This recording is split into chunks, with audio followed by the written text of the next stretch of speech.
Bonjour à tous. Aujourd'hui, l'unité recherchée par le Christ, l'unité. Et il a donné les uns comme apôtres, les autres comme prophètes, les autres comme évangélistes, les autres comme pasteurs et docteurs pour le perfectionnement des saints en vue de l'œuvre du ministère et de l'édification du corps de Christ, jusqu'à ce que nous soyons tous parvenus à l'unité de la foi et de la connaissance du Fils de Dieu.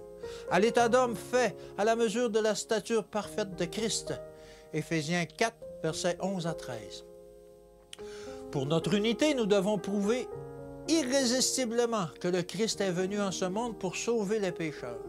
Satan travaille avec toute son ingéniosité à empêcher les êtres humains de rendre ce témoignage. Il veut les voir acquérir une personnalité non sanctifiée afin qu'ils ne s'aiment pas les uns les autres. Trop souvent, les chrétiens de profession lui cèdent, et alors la plus petite peccadille fait surgir une dispute entre eux. Hommes et femmes faisant profession de vérité édifient des murs de séparation entre eux-mêmes et leurs compagnons de travail.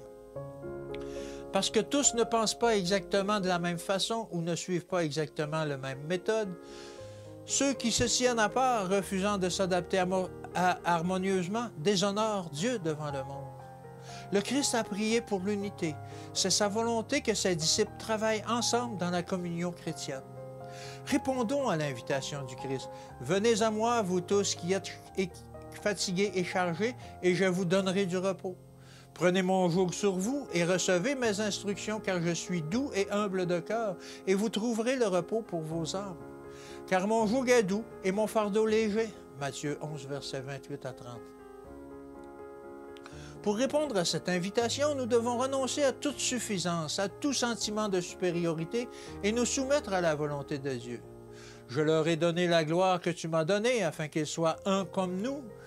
Sommes un, moi en eux et toi en moi, afin qu'ils soient parfaitement un et que le monde connaisse que tu m'as envoyé et que tu les as aimés comme tu m'as aimé. » Quel merveilleux changement se manifesterait dans notre monde si tous obéissaient aux paroles de Christ?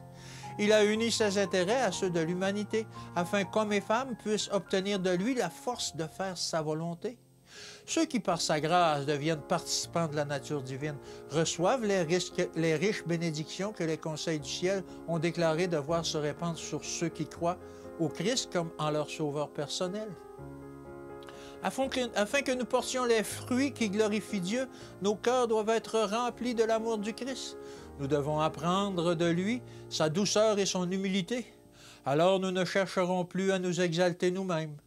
Lorsque les hommes verront plus clairement la plénitude du sacrifice et de la condescendance du Christ, ils comprendront mieux ce qu'implique être un avec lui. Que Dieu vous bénisse et qu'il vous garde. Et je vous dis à demain.